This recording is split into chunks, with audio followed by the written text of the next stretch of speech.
മാസപ്പടി കേസിൽ CBI അന്വേഷണം ആവശ്യപ്പെട്ടുള്ള ഹർജിയിൽ മറുപടി സത്യവാങ്മൂലവുമായി മുഖ്യമന്ത്രി പിണറായി വിജയന്റെ മകൾ ടി വീണ.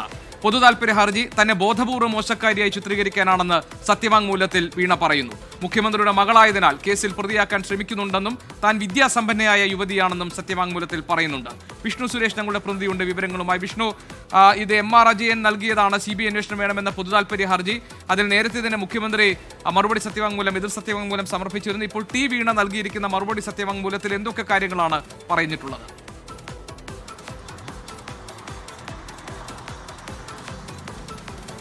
വളരെ വിശദമായ ഒരു സത്യവാങ്മൂലമാണ് ടി വീണ കോടതിയിൽ നൽകിയിരിക്കുന്നത്. ഈ CBI അന്വേഷണം വേണ്ട എന്ന നിലപാട് അവർ സ്വീകരിക്കുന്നുണ്ട്. തനിക്കെതിരായ ആരോപണങ്ങൾ തെറ്റാണ്, വിദ്യാസമ്പന്നയും സംരംഭകയുമാണ് താൻ. SFIO അന്വേഷിക്കുന്നതിനാൽ CBI അന്വേഷണത്തിന് സാധ്യതയില്ല എന്നാണ് വീണ പറയുന്നത്. ഒപ്പം തന്നെ ഇന്ററിംഗ് സെറ്റിൽമെന്റ് ബോർഡിന്റെ കണ്ടെത്തലുകളാണ് പരാതിക്കാരൻ ആശ്രയിച്ചിരിക്കുന്നത്. ആ കണ്ടെത്തലിൽ താനും തന്റെ കമ്പനിയും കക്ഷിക്കാരല്ല, പിന്നെ എങ്ങനെ അന്വേഷിക്കാനാകുമെന്ന് വീണ ചോദിക്കുന്നുണ്ട്. ഒപ്പം ഈ മാസപ്പടി കേസിന്റെ അന്വേഷണവുമായി ബന്ധപ്പെട്ട് അതിൽ വിജിലൻസ് കോടതിയിൽ 2 ഹർജികൾ എത്തിയിരുന്നു. 2 വ്യത്യസ്തമായ ആൾക്കാരാണ് ആ ഹർജിയുമായി കോടതിയെ സമീപിച്ചത്. ആ ഹർജികൾ രണ്ടും പൂർണ്ണമായും തള്ളിയിരുന്നു. പിന്നീട് ഹൈക്കോടതിയിലും ഈ കേസ് എത്തിയിരുന്നു. ഹൈക്കോടതി പറഞ്ഞത് സംശയാസ്പദമായ കാര്യങ്ങളുള്ളതിൽ അത് സംശയാസ്പദമായ അല്ലെങ്കിൽ ഊഹാപോഹങ്ങളുടെ അടിസ്ഥാനത്തിൽ ഈ വിഷയത്തിൽ അന്വേഷണം നടത്താനാവില്ല എന്ന് ഹൈക്കോടതിയും ഈ വിഷയത്തിൽ നിലപാട് സ്വീകരിച്ചിരുന്നു. അങ്ങനെ എല്ലാ ഇടങ്ങളിൽ നിന്നും ഈ കേസിന്റെ അന്വേഷണം ഉന്നത ബോഡി അന്വേഷിക്കണമെന്ന ഹർജി തള്ളുന്നൊരു സാഹചര്യം ഉണ്ടായിരുന്നു. ഏത് അന്വേഷണത്തോടും താൻ പൂർണ്ണമായി സഹകരിക്കുന്നുണ്ട്, സുതാര്യവും പരിശോധനയ്ക്ക് വിധേയവുമാണ് തന്റെ നിലപാട്. ഇരു കക്ഷികളും തമ്മിൽ കൃത്യമായ കരാറ് ഈ വിഷയവുമായി ബന്ധപ്പെട്ട് സ്വീകരിച്ചിരുന്നു. ആ ഒരു പശ്ചാത്തലത്തിൽ ഇതിൽ CBI അന്വേഷണം എന്നുള്ളത് തന്നെ തേജോവധം ചെയ്യാൻ വേണ്ടിയിട്ടുള്ള ഒരു ശ്രമം മാത്രമാണ്.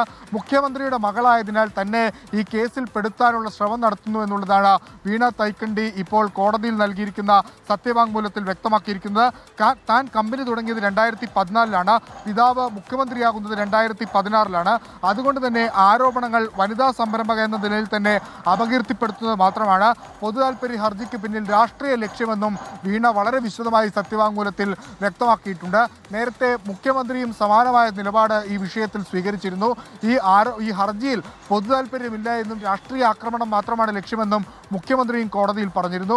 സമാനമായ നിലപാട് മുഖ്യമന്ത്രിയുടെ മകളും സ്വീകരിക്കുന്നു. ഹർജി അടുത്ത ദിവസം തന്നെ വിശദമായി പരിഗണിക്കും. ഈ മാസപ്പടി കേസിൽ CBI അന്വേഷണം ആവശ്യപ്പെട്ട MR അജയൻ എന്ന മാധ്യമപ്രവർത്തകനാണ് കോടതിയെ സമീപിച്ചത്. അതിന്മേലാണ് കോടതി മുഖ്യമന്ത്രിയോടും അതോടൊപ്പം തന്നെ മകളോടും മറുപടി ആവശ്യപ്പെട്ടത്. ആ മറുപടി അവർ വളരെ വിശദമായി തന്നെ നൽകിയിരിക്കുന്നു.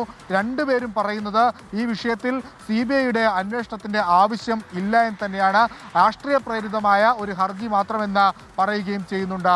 GK വിഷ്ണു സുരേഷാണ് വിവരങ്ങൾ നൽകിയത് കൊച്ചിയിൽ നിന്ന്. മുഖ്യമന്ത്രിയുടെ മകൾ നൽകിയിരിക്കുന്ന മറുപടി സത്യവാങ്മൂലത്തിന്റെ വിശദാംശങ്ങളാണ് വിഷ്ണു സുരേഷ് നൽകിയത്. നേരത്തെ മുഖ്യമന്ത്രി നൽകിയ സത്യവാങ്മൂലത്തിൽ പറഞ്ഞതുപോലെ തന്നെ രാഷ്ട്രീയ പ്രേരിതമാണ് ഈ കേസെന്നും വേട്ടയാടാനുള്ള ശ്രമമാണ് ഇതിന് പിന്നിൽ നടക്കുന്നതെന്നും അതുകൊണ്ട് CBI അന്വേഷണം ആവശ്യമില്ല എന്ന നിലപാടുമാണ് മുഖ്യമന്ത്രിയുടെ മകൾ ടി വീണയും ഈ മറുപടി സത്യവാങ്മൂലത്തിലെ ഉള്ളടക്കം അത് വായിക്കുമ്പോൾ നമുക്ക് മനസ്സിലാക്കാൻ കഴിയുന്നത്. വിഷ്ണു സുരേഷ് അതിന്റെ വിശദാംശങ്ങൾ നൽകുകയായിരുന്നു.